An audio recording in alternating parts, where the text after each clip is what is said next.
বিধায়ক অখিল গগৈৰ প্ৰণিপাত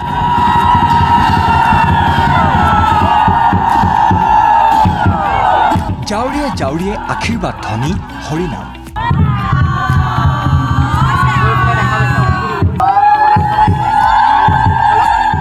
আঠ 8,888 গৰাকী আয়তীৰ সমস্বৰত গুঞ্জৰিত দিহানাম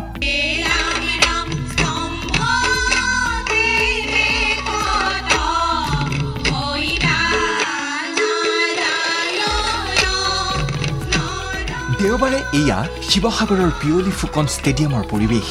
শুভ্ৰ বসনাৰ হাজাৰ হাজাৰ আয়তীৰ সমাগমত দৃষ্টিনন্দন হৈ উঠিল চৌদিশ শুকুলা হৈ উঠা এই পৰিৱেশত গুঞ্জৰিত হৈছে হৰিনামৰ অমৰ ধ্বনি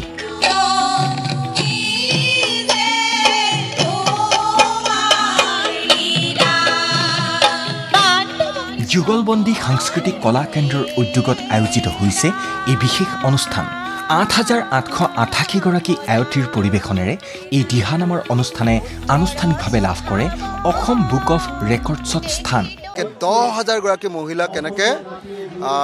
আনাটো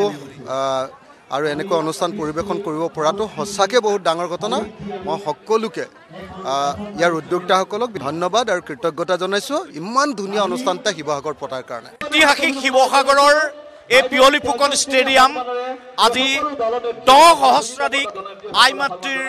পদনের রেণুরে রঞ্জিত হয়েছে আমি নিজকে ধন্য মানিছো যে এই পবিত্র অনুষ্ঠান ভাগি আমার এই ক্রিয়াঙ্গনক তেওঁলোকে আয়োজন কৰি আমাক কৃতাৰ্থ কৰিলে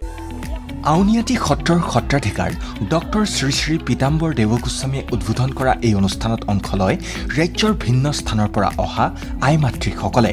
মূল আয়তী সংগীতা বৰা আৰু স্নিগ্ধা বৰাৰ তত্ত্বাৱধানত দিহানাম পৰিৱেশন কৰে আই মাতৃসকলে ব্যক্তিক্ৰমী হিচাপে আমি বিভিন্ন ঠাইৰ পৰা আমি আই মাতৃসকলৰ লগত যোগাযোগ কৰিছিলোঁ আৰু সেই সূত্ৰে সদৌ অসমৰ ৰাইজে ইমান সুন্দৰভাৱে আদৰি লৈছে তাৰ কাৰণে মই সম্পূৰ্ণ সদৌ অসমৰ আই মাতৃক কৃতজ্ঞতা জনাইছোঁ ধন্যবাদ জনাইছোঁ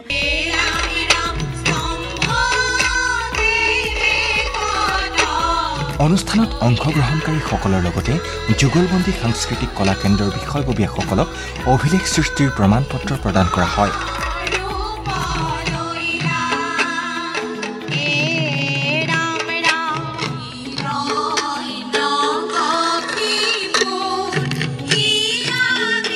ভিডিঅ' জাৰ্নেলিষ্ট শশাংক গগৈ আৰু সৌৰভমণি কাকতিৰ সৈতে কৌস্তভমণি কাকতিৰ ৰিপৰ্ট ND24